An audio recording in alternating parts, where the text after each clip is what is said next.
Hello guys, meron tayong experiment. Kumuha kami ng cookies. Makikita namin yung difference na ang cookies binig sa oven and sa air fryer. So, I'll show you later kung ano ang kaibahan. And before kami mag-start, make sure to like and subscribe to my channel. What's my channel, anak? Jake Wengkoy. Yan po. So, yan na nga po guys.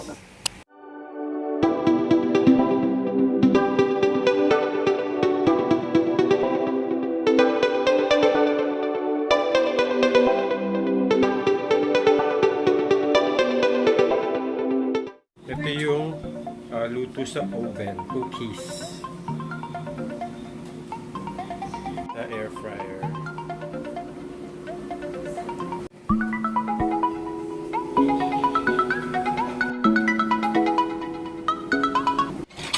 So ito na yung sa air fryer.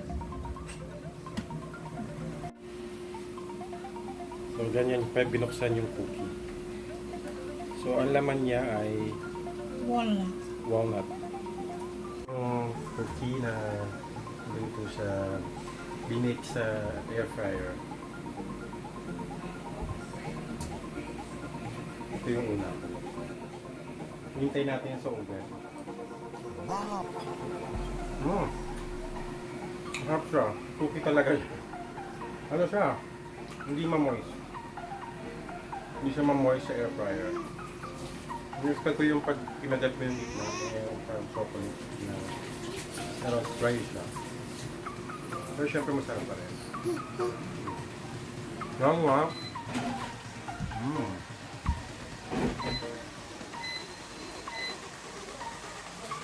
Oh. So ito yung cookies from oven. So makita nyo. Yan. See, it's flat. Mainit pa siya, so I will let it. Mainit siya, so I let it cool for a while.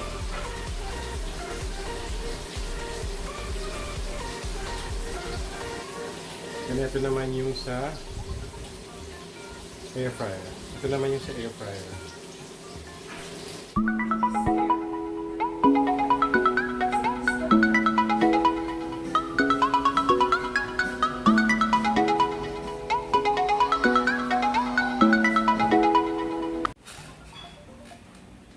So ito na po yung finished product. Ito yung sa oven.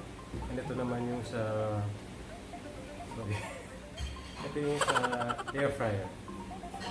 So let's see the difference in them. So open natin itong sa oven.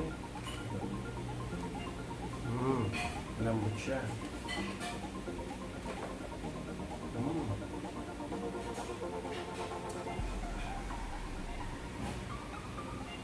Sarap. Actually, lasa yung chocolate chip, yung walnut, saka yung raisin sa loob.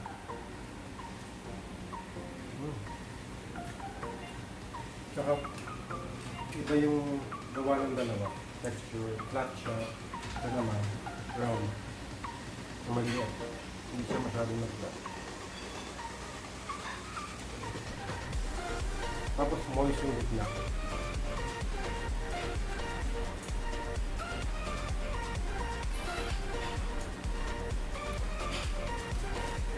So it depends kung paano nyo gusto gawin yung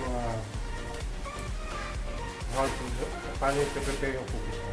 Iba gusto nila sa air fryer kasi less oily siya dry siya. Itlog na sa oven, iba naman ang texture. Medyo na ano siya sa gitna. May moisture sa gitna. Sa akin naman, I prefer talaga yung oven.